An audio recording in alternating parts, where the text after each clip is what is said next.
Sure. If you get elected, you'll be the president during the 40th anniversary of America's longest war, the war on drugs. And I was just curious if you think we're winning that war on the federal level, and if not, what would you institute as policy changes? Yeah.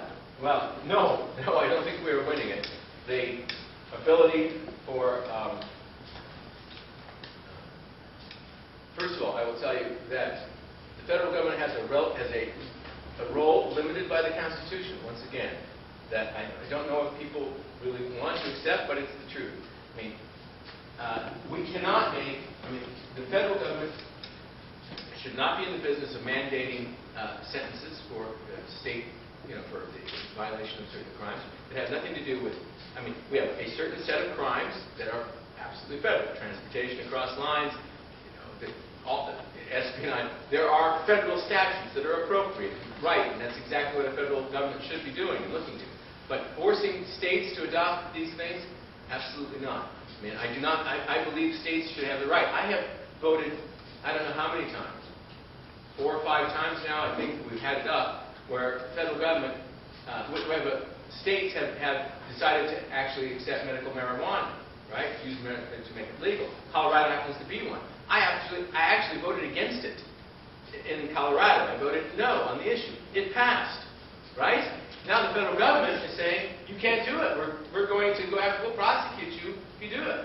I have voted every single time to say, you absolutely will not.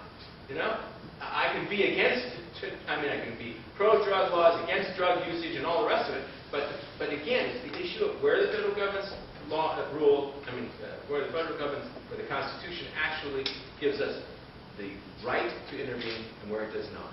Now, states have that right.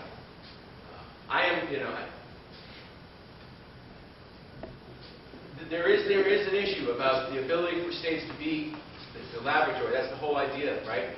Having states, the laboratories of democracy, things can work here that will not. Let's let them do that.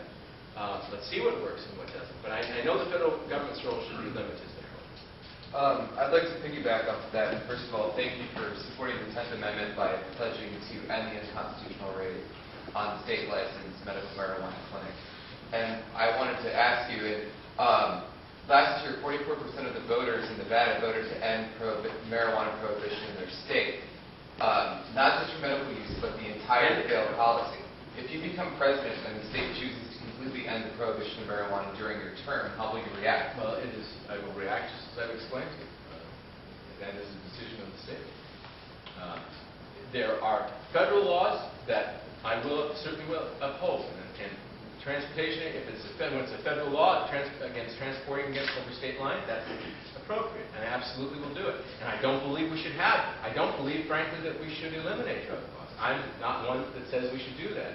But I'm also telling you, if the state of Nevada makes that decision, okay, just understand that transportation across the lines will be enforced as the federal government. The federal government has that responsibility, and I will enforce it.